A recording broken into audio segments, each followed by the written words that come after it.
Olá, sétimos anos, espero que vocês estejam bem. Nosso tema hoje é escrita, escrever, letras e escrituras. Vocês estão vendo aí uma caligrafia feita em Nanquim sobre papel na China no século XIX.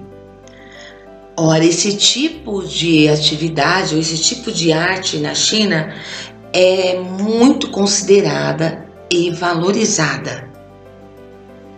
A escrita é uma ferramenta que possibilita a preservação do conhecimento, de experiências e pensamentos dos seres humanos.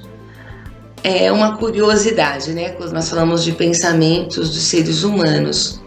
O grande filósofo pensador Sócrates, ele não escrevia os pensamentos dele. Olha que interessante e curioso. Quem escrevia era Platão. O aluno do Sócrates escrevia todo o conhecimento e pensamento do grande Sócrates. A primeira escrita que se tem notícia é datada de 5.000 anos entre os sumérios na região da Mesopotâmia. Com o passar do tempo, houve o desenvolvimento de outros padrões ou símbolos que representavam objetos ou conceitos. E esses padrões, que nós conhecemos hoje como alfabetos. São vários tipos de alfabeto.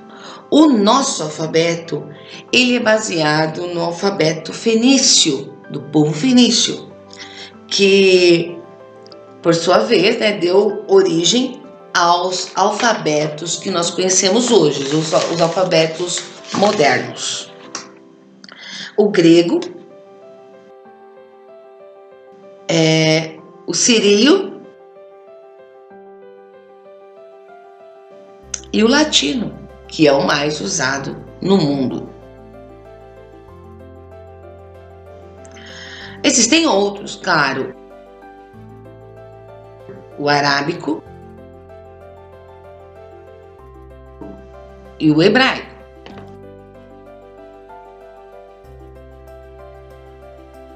Nos países orientais, que é na China, no Japão, na Coreia, os alfabetos são pictográficos. O que é isto? São símbolos que são desenhos. Símbolos que são desenhos. Esses desenhos são ideogramas. O que são ideogramas? São desenhos que representam objetos, que representa uma ideia ou ainda um conceito, e quando eles são associados, eles criam significados.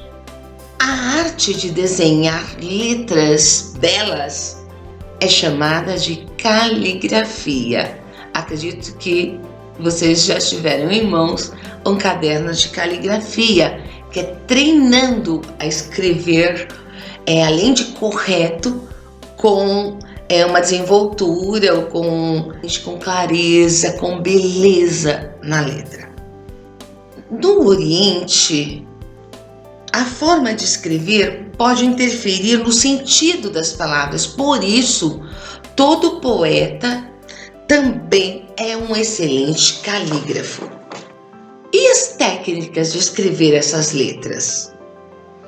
Os sumérios, eles escreviam em tabuletas de barro mole, usando uma lâmina de ponta triangular chamada de cunha. Os egípcios começaram fazendo gravações em pedras. Ora, gravar em pedra é um trabalho árduo. E apesar de ser durável, durar muito tempo, eles também desenvolveram outras formas. O papiro, que é feito com um vegetal. Aliás, papiro é o nome dessa planta. E escreviam com pincel de junco, também é uma planta que nasce na beira do rio e ela tem um caninho, como se fosse um bambuzinho. Aí eles cortam o canudo, faz a ponta e escrevem com essa pena no papiro. Durante muitos anos, os textos foram feitos à mão, até que no século XV, o nosso irmão Johannes Gutenberg, ele cria um prelo tipográfico mecânico. As palavras eram montadas com pequenas letras moldadas em metal. Essas pequenas letras eram chamadas de tipos móveis. O texto era montado em uma placa, depois passavam tinta sobre essa placa e prensavam sobre as folhas de papel. Gutenberg revoluciona a técnica de impressão ou a escrita a partir de uma máquina mecânica.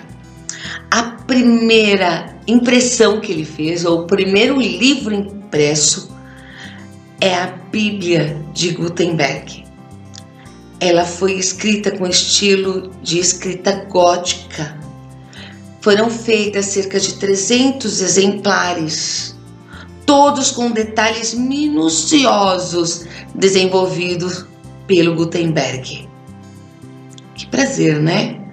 A primeira impressão de um livro no mundo foi uma Bíblia.